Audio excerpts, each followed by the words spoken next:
Velkomin í Leikjadóm hér í Game TV. Að þessu sinni það leikurinn Prey og við erum búin að fá vin okkar hann Daniel sem meðal annars skrifa fyrir Nörd Norðursins. Þú búin að spila Prey-leikinn? Jú, mikið rétt.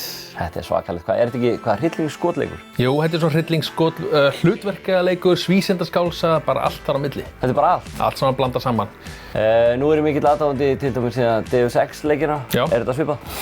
Já, þetta meira svipað samt og System Shock og Bioshock leikinir. Já, ok. Það að segja að þú ert að labba og kanna herbergi og lúta alls konar hluti og gera karakterinn betri. Ok, og þetta er svona fyrstu persónu skotleikur eða svona hlutverkaleikur og skotleikur. Nákvæmlega. Hvað ef við byrjum á söguþræðum, þetta gerist einhvern tíðan í framtíðinni, eða ekki? Jú, árið 2035. Þetta gerist Games rannsóknarstofunni Talos One. Ok. Það að segja Rússar og Bandaríkjamenn fóru aldrei í þetta kalda stríð, urðu bara vinir, sáttu samlendi og bjuggu til Games rannsóknarstöðina við tunglinu og fóru að rannsaka alls kyns verur og hann byrjaði þannig að þú vaknar einn morguninn, það er að segja ferð í ykkur rannsóknir sem byrja mjög einfallega, hann svona kennir á helstu atriði leiksins, það er að íta og takka, færa til hluti, allt svo einfalt. Já, þannig að það er svona tutorial í svona intrón á hann. Inn í því. Og svo svona daginn eftir þá fara svona undirlegir hlutir að gerast og þú ert svona eiginlega að komast að því hvað gerðist, þú ert búinn að missa minnið og þetta er svona, söguþráðan er svolítið, þú ert svona að komast að því hver þú ert og allt svona. Og gerist leikurinn á tunglinu? Nei, en í geimstöðinni, hann er rétt hlifið tunglið. Já, ok. Það er rosalegt. Við byrjum bara á spilurinni. Þetta þú segir, þetta er náttúrulega skotleikur, þú ert að skjóta á liðið. Og hvað er eitthvað lítið skotfæri eins og hryllingsleikjum eða ertu með nóg til? Jú, þú þarft eiginlega að búa þig til sjálf. Þú getur fundið í umhverfinu, en svo getur þú fundið alls konar efnasamsetningar, það að segja rusl og annað og þú blandar allt saman í ykkur blandara eða hvað við kalla það og býr þannig til hráefnin eða fyrir skot og þú getur að búa til eitthvað svona ekstra góð skot og svona. Já, það er skambyssur, það er haglabyssur, það er einhverjir svona rafbyssur og alls konar svona bara. En vopnin, býrðu þau til líka eða? Þú getur gert það, já. Nú? Þú ert að finna uppskriftir fyrir þær, sem maður segir og svona plön og blueprints og þegar þú ert búinn að komast að því þá getur þú framleitt vopnin eða þú skildir glata þeim. Já, ok. Og gæti verið að þú finnir ekki einhver ákveðna tekníkar einhvern vopnum og þá bara getur ekki búið til? Nei, en það krefst svona leikurinn svolítið að skoða umhverfið, skoða þetta til að finna ýmst, þú veist. Og þú ert að taka alls kyns svona hráefni í alls kyns draslið, ekki? Víra og ég meina bananhýði og það býr til alls konar bara hráefni fyrir þetta. Þannig að þetta er svona vesen, maður þarf að vesenast. Já.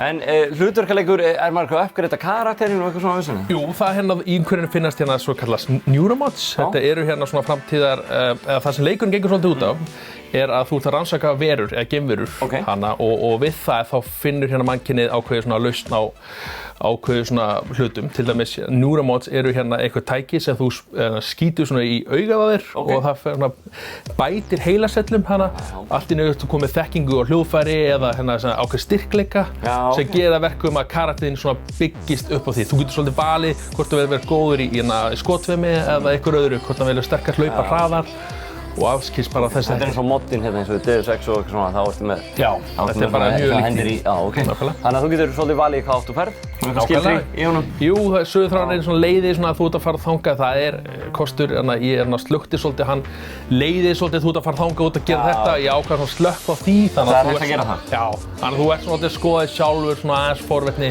annars er hann svona heldur hann í hendin, hey, komdu þangað, þannig að þú ert að fara þangað og. En hvernig er hann mjög svona, nú veit ég, þetta er eitthvað svona spiritual successor of System Shock eitthvað neginn. Er hann mjög svona mikið hryllingur í honum? Er þetta, þú varst að íhuga að kaupa fullorðinsbleiur eða?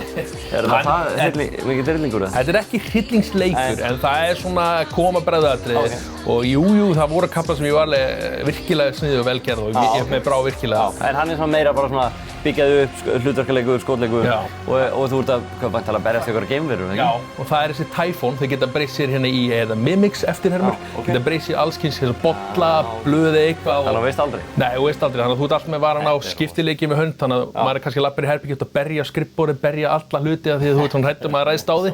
Það er svakalegt. Grafíkin, hvernig, nú er þessi leikur búinn að vera, hann er búinn að vera í framleiðslu í einhvern tíma, hvernig er grafíkin? Hún er bara fín, þetta er samátt í Dishonored 2 grafíkilega þar og jú, kannski henta mjög vel þessum leik, kannski í næsta leik eða eitthvað þá verður maður að sjá eitthvað breytingar, annars mjög fínt. Fín grafík? Já, grafíkin er flott, tónlistin er mögnuð, það er það sem vilja gerir leikinn mjög áhugaverðan. Það svona, veistu, bræðatriðin kemur, þá kemur allt inn í þetta hljóð og þú veist alltaf. Og svo þegar þessar geimverur breyta sér í hluti, þú svona heyrir það á tónlistinni sem svolítið töff, þannig að þú kannski ert að líta kringu þig, ok, það geimverur kringum mig, hver það? Þannig að keyrir spennust í þessu. Já, það svolítið mjög vel gert, mjög vel sett. Gott þegar það og talsetningin trúverðug. Já, hún bara mjög fín, ég hef ekkert út af hana að segja, bara, já, trúverðug. Ok, það fínt, þannig að grafíkin fín, tónlistin fín, spilunin nokkuð góður að gefa fjölbreytt? Já, þetta svona, hvað segir maður? Jú, ég myndi segja það. Já. Þetta svona, þú ert svolítið að byggja karakterinn og þau komin ákveðið inn í leikinn, þá kannski skortir svona wow-moments. Þeir að segja, þú veist, þetta verður svona sama, búin að keyra á okkur spennu og þá vantar svona, þú veist, wow, ok, það er þetta að gerast. En hann keyrir svolítið á því sama út allan leikinn. Mér finnst það hefði mátt vera kannski 5 klukkutímum og styttri, sko. Ok, hvað er hann langur?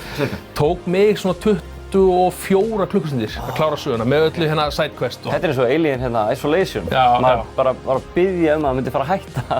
Ég held að, já, eins og segir, þetta var svona einum og lang. Ég sá hérna G-Mets á PlayStation 4 og það var bara ultra rare þeir sem hafa klárað leikinn. Þannig að kannski... Hann aðeins svo í lengri kantinum. Já. Og ekki samt svona haldamanni, hann svona deyr svolítið út svona þegar það fyrir að líða á. Sidequestin hefði mátt kannski vera svona betri, sum eru bögguð. Það er bara, ég lendi inni og ég átti að fara einhver stað og þá var kallinn ekki til staðar og svo fæ ég bara fail quest. Af því þau kallinn færðist til eða eitthvað, ég veit. En það er bara söguþráð, það er ekkert engin online spilum? Engin online spilum, bara single player. Með þetta. Þannig að þú myndir gefa honum eina einkunn á bilinu bara 0 upp í 10, hvað heldur þú myndir henda Prey? Ég myndi setja svona 8. 8? Já, ekkert meira sko. Nei? Hann er bara fín solid spilun, þú veist, ef þú setur sérstaklega á PC, hann keyrir mjög vel og ef þú hefur áhuga á System Shock og Bioshock leikinn þá mæli ég mjög mikið að kíkja á hann, en ef þú fílar ekki þessa leiki þá myndi ég bara spila eitthvað annað. Já, nákvæmlega. En Prey virðist vera vel yfir meðalagi, þannig að ef þið hafa áhuga á svona hryllingsskot hlutverkaleikjum þá mælum við með að þið tekið á honum.